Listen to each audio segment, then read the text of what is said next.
Bonjour et bienvenue sur Allo Finance pour faire un point sur les comptes semestriels de Kaufmann & Broad.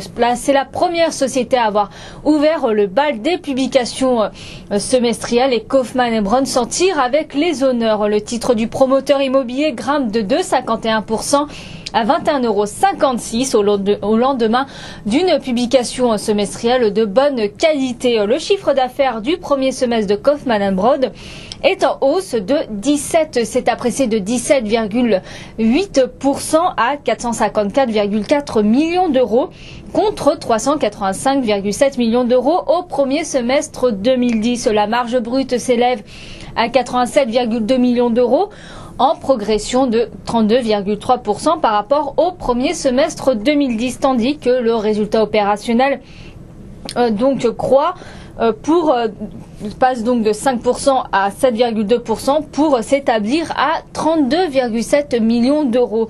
Quant au résultat net, c'est la surprise et la bonne nouvelle puisque le résultat net a été multiplié par 6 sur la période pour atteindre 13,7 millions d'euros, à comparer avec les 2,3 millions d'euros dégagés l'an passé. Et puis le PDG de Kaufmann se félicite de la bonne tenue des résultats du premier semestre en termes d'activité ou que ce soit sur le plan financier. Il ajoute que ces résultats s'inscrivent dans un contexte où l'offre commerciale reste toujours faible et la demande soutenue.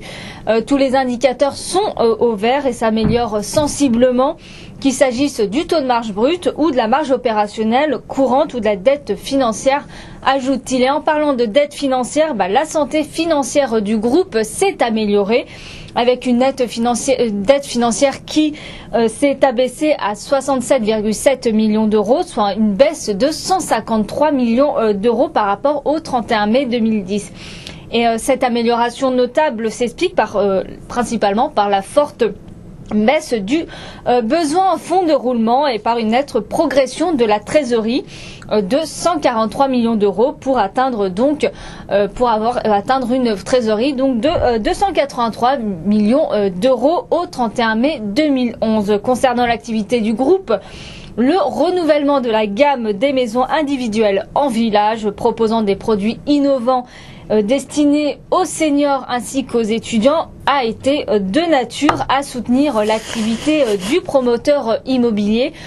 Kaufmann & Broad compte également relancer son activité sur le marché de l'immobilier d'entreprise. Selon le groupe, le développement du portefeuille foncier se poursuit activement. À la fin du premier semestre 2011, il représente 18 103 logements en hausse de 28% par rapport au 30 novembre 2010, soit un chiffre d'affaires au potentiel correspondant à près de 3 ans d'activité. Du côté des perspectives, la direction vise toujours une croissance de son chiffre d'affaires de l'ordre de 10% et table également sur un doublement de son résultat net part du groupe sous l'effet, je cite, notamment de l'amélioration du taux de marge brute et de la bonne maîtrise des charges opérationnelles et des frais financiers.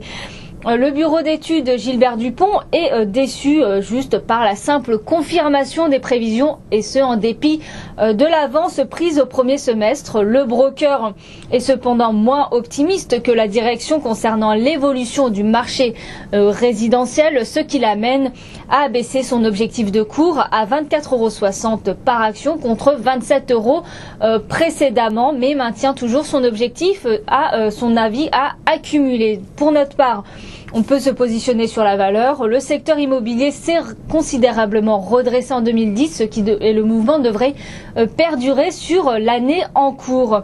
Et ce, malgré un contexte législatif un peu moins favorable avec la loi Sellier, etc.